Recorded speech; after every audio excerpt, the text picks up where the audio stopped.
নমস্কার সুধী প্রিয় দর্শক, ভোরের আলোয় আপনাদের স্বাগত জানিয়ে শুরু করছি সন্ধেকালীন আপডেট।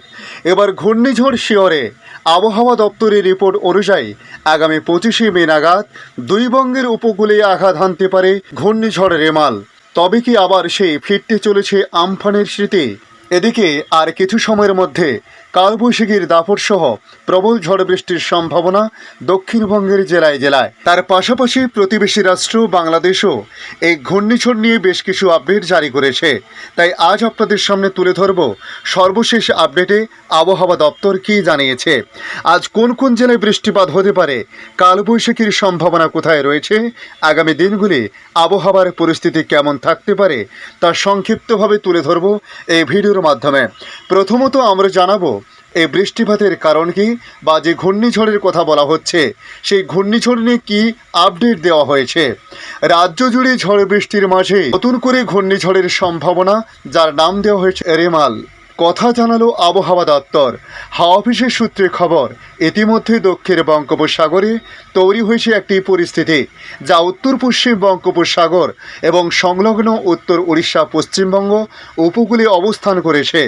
23শে মের মধ্যে দক্ষিণ পশ্চিম বঙ্গোপসাগর এবং তৎসংলগ্ন আন্দামান সাগরে এটি নিম্নচাপ অঞ্চল তৈরির সম্ভাবনা রয়েছে। তার থেকে নিম্নচাপ তৈরি হতে পারে বলে জানানো হয়েছে। আবহাওয়াবিদদের মতে শুক্রবার সকালের মধ্যে নিম্নচাপটি গভীর নিম্নচাপে পরিণত হতে পারে, তা থেকে অতি গভীর নিম্নচাপ তৈরি হতে পারে বলে বলা হয়েছে। এই নিম্নচাপ শক্তি বাড়িয়ে ঘূর্ণিঝড়ের রূপে পরিণত হতে পারে কিনা বা কোন পথে সাইক্লোন অগ্রসর হবে তা এখনও যদিও বলা সম্ভব নয়। তবে নিম্নচাপের জেরে ভারী থেকে অতি ভারী বৃষ্টিপাতের সঙ্গে ঝোড়ো হাওয়া বয়ে যাওয়ার সম্ভাবনা থাকছে। আবহাওয়াবিদদের ধারণা, যদি এটি ঘূর্ণিঝড় তৈরি হয় তাহলে প্রাথমিক রিপোর্ট অনুযায়ী যেটুকু জানা যাচ্ছে তার কিছু পরিবর্তন হয়েছে।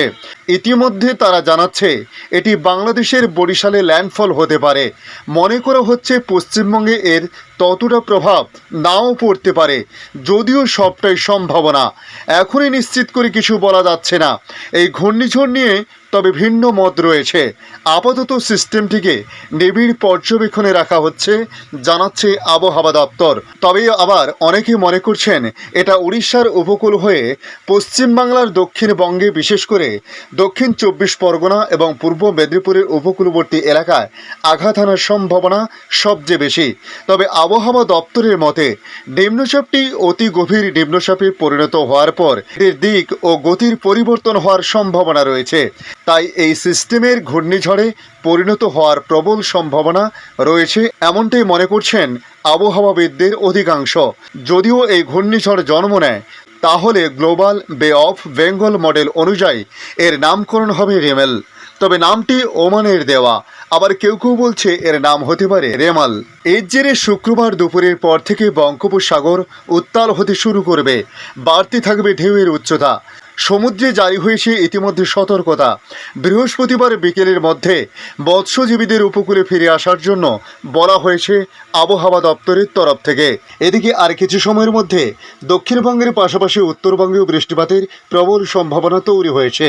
আকাশে মেঘের আনাগোনা লক্ষ্য করা গেছে। বৃষ্টিপাত শুরু হয়েছে একাধিক এলাকায়। উত্তরবঙ্গে ঝড় বৃষ্টি চলছে সপ্তাহখানেক ধরে। বৃহস্পতিবার পর্যন্ত বৃষ্টি হবে। ভারী বৃষ্টির সতর্কতা দুই জেলাতে রয়েছে। মালদহ, উত্তর ও দক্ষিণ দিনাজপুরে গরম ও অস্বস্তি চরমে বলে জানাচ্ছে আবহাওয়া দপ্তর। আগামীকাল বুধবার ঝড় বৃষ্টি চলবে মালদহ ও দিনাজপুরে। তবে আজ উত্তরবঙ্গে বৃষ্টির পরিমাণ কমবে অনেকটা। ভারী বৃষ্টি হবে জলপাইগুড়ি, আলিপুরদুয়ারের কিছু অংশে। উপরের দিকে 5 জেলায় হালকা মাঝের বৃষ্টির সম্ভাবনা। বজ্রবিদ্যুৎ সহ ঝড় বৃষ্টি হবে মালদহ, উত্তর ও দক্ষিণ দিনাজপুরে। এদিকে আগামীকাল ঝড় বৃষ্টির পরিমাণ বাড়বে মালদহ ও দিনাজপুরে। বজ্রবিদ্যুৎ সহ বৃষ্টির সঙ্গে 40 থেকে 50 কিলোমিটার প্রতি ঘন্টা গতিবেগে দমকা ঝোড়ো হাওয়া বইবে মালদহ, উত্তর ও দক্ষিণ দিনাজপুর জেলাতে। দার্জিলিং, কালিম্পং, আলিপুরদুয়ার, কুচবিহার এবং জলপাইগুড়ি জেলায় বজ্রবিদ্যুৎ সহ হালকা বৃষ্টির সম্ভাবনার সঙ্গে হালকা ঝোড়ো হাওয়া বইবে। বুধবার শুধুমাত্র মালদহ ও দিনাজপুরে ঝড় বৃষ্টির সম্ভাবনা উত্তরবঙ্গে।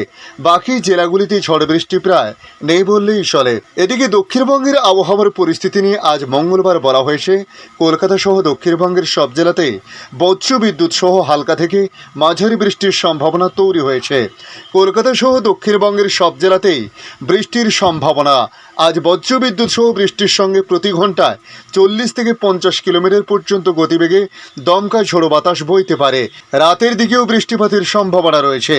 ইতিমধ্যে বেশ কিছু এলাকায় বৃষ্টিপাত শুরু হয়েছে। থাকছে বজ্রপাতের সতর্কতা।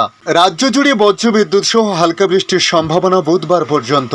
বুধবারও দক্ষিণবঙ্গের বেশিরভাগ জেলাতেই বজ্রবিদ্যুৎ সহ বৃষ্টির সঙ্গে 30 থেকে 40 কিলোমিটার প্রতি ঘন্টা গতিবেগে দমকা ঝোড়ো হাওয়া বইবে। বৃহস্পতিবার বৃষ্টির সম্ভাবনা কমবে সব জেলাতেই। শুক্রবার থেকে শুরু হবে আরও একটি বৃষ্টির স্পেল। তার সঙ্গে সমুদ্র উত্তাল হবে, যে কারণে জলোচ্ছ্বাসের আশঙ্কা রয়েছে এবং মৎস্যজীবীদের ইতিমধ্যে সতর্কতা জারি করা হয়েছে। ভারী থেকে অতি ভারী বৃষ্টির সতর্কতা পূর্ব মেদিনীপুর ও দক্ষিণ 24 পরগনার উপকূলের এই দুই জেলা। এই জেলায় কিছু অংশে 200 মিলিমিটার পর্যন্ত বৃষ্টিপাতের আশঙ্কা রয়েছে। ভারী বৃষ্টির সতর্কতা পশ্চিম মেদিনীপুর ও উত্তর 24 পরগনা জেলাতে। এই মুহূর্তে বাংলাদেশ আবহাওয়া দপ্তর তাদের আপডেটই জানিয়েছে, আগামীকাল বুধবারের মধ্যে দক্ষিণ পশ্চিম বঙ্গোপসাগর ও সংলগ্ন এলাকায় একটি লঘুচাপ সৃষ্টি হতে পারে বলে জানিয়েছে আবহাওয়া অধিদপ্তর। এই লঘুচাপটি নিম্নচাপে পরিণত হয়ে ঘূর্ণিঝড়ের রূপ নিতে পারে। আবহাওয়াবিদ মোহাম্মদ মনোয়ার হোসেন, দক্ষিণ পশ্চিম বঙ্গোপসাগর ও সংলগ্ন এলাকায় একটি লঘুচাপ তৈরি হলে তা আবারও শক্তি সঞ্চয় করতে পারে। শক্তি সঞ্চয় করলে তা ঘূর্ণিঝড়ের রূপ নিতে পারে, তবে এখনই গতিপথ বলা যাচ্ছে না। আবহাওয়া অফিস জানিয়েছে, ঘূর্ণিঝড় তৈরির জন্য সাগরের জলের তাপমাত্রা যে পর্যায়ে থাকতে হয়, বর্তমানে বঙ্গোপসাগরের পরিস্থিতি তেমনই রয়েছে। এদিকে রাজশাহী, পাবনা, দিনাজপুর ও নীলফামারী সহ খুলনা, বরিশাল বিভাগে মৃদু থেকে মাঝারি তাপপ্রবাহ বয়ে যাচ্ছে। তবে রাজধানী সহ সারা দেশে বিক্ষিপ্তভাবে বৃষ্টির সম্ভাবনা রয়েছে। আবহাওয়ার এক পূর্বাভাসে বলা হয়েছে, রংপুর, ময়মনসিংহ, সিলেট বিভাগে দিন ও রাতের তাপমাত্রা কমতে পারে। এছাড়া অন্যত্র তাপমাত্রা অপরিবর্তিত থাকতে পারে বলে জানানো হয়েছে। বর্ধিত 5 দিনের পূর্বাভাসে বলা হয়েছে, এই সময় বৃষ্টিপাতের প্রবণতা বাড়তে পারে। আজ প্রায় প্রত্যেকটি বিভাগে কম বেশি বৃষ্টিপাত হবে এবং বৃষ্টির দাপট ধীরে ধীরে বাড়তে থাকবে বলে বলা হয়েছে।